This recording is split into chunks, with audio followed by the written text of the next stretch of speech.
Yeah. Para sa lahat ng ina na lumalaban mag-isa, sa bawat luha na tinatago sa likod ng ngiti, saludo kami sa inyo.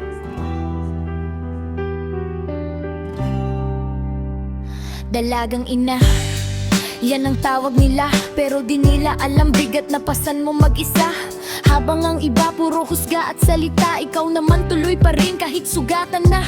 Imbes daw mag-aral, pag-ibig ang inuna, pero sino bang tao ang di minsang nagkamali, diba? Nagmahal ka lang ng totoo at tapat, pero iniwang kang luhaan habang may batang kayakap sa bawat ngiti mong pilit na lumalaban. May lungkot at sakit na tinatago sa likuran, pero kahit mahirap di mo iniwan anak mo. Ikaw ang ilaw niya sa mundong magulo. Dalagang ina, hindi ka dapat maliitin. Babae ka ring marunong magmahal ng taimtim. At di porket may nakaraan ka na, pwede ka nang husgahan ng kahit na sino. Sa kang dakilang ina, yan ang lagi mong tandaan. Kahit ilang beses kang nasaktan, patuloy ka pa rin lumalaban. Huwag mong hayaang lungkot ang siyang maging mundo mo. Anak mo ang dahilan kung bakit matatag ka ngayon. May mga batang ina na maagang namulat sa realidad ng buhay na sobrang bigat. Nagtiwala sa lalaking akala ay totoo, pero nung may responsibilidad na biglang naglaho. Anong mali nila?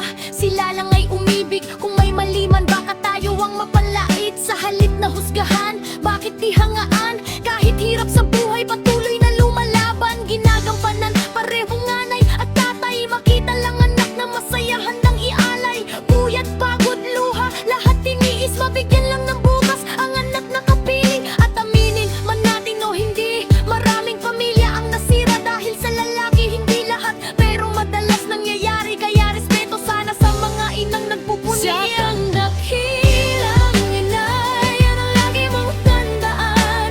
Kahit ilang beses kang nasaktan, patuloy ka pa rin lumaban. Huwag mong hayaan lungkot ang siyang maging mundo mo. Anak mo ang dahilan kung bakit matatag ka ngayon. Bakit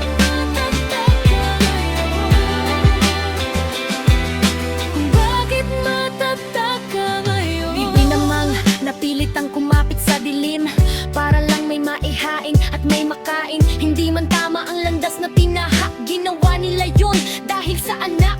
Masakit mang husgahan ng lipunan, patuloy pa rin silang bumabangon araw-araw. Kaya saludo ako sa inyong lahat, mga inang kahit sugatan, patuloy na lumalakad. Huwag mong dibdibin paninira nila, mga taong akala mo'y walang pagkakamali sa mata.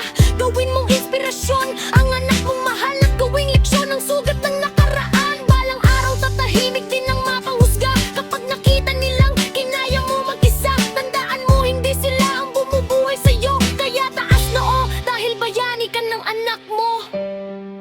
Sa kang dakilang ina, yan ang lagi mong tandaan. Kahit ilang beses kang nasaktan, patuloy ka pa rin lumalaban. Huwag mong hayaang lungkot ang siyang maging mundo mo. Anak mo ang dahilan kung bakit matatag sa dakilang ina, yan ang lagi mong tandaan. Kahit ilang beses kang nasaktan, patuloy ka pa rin lumalaban.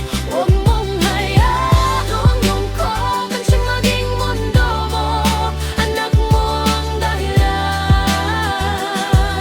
kung bakit matatag ka ngayon. Bakit matatag ka ngayon?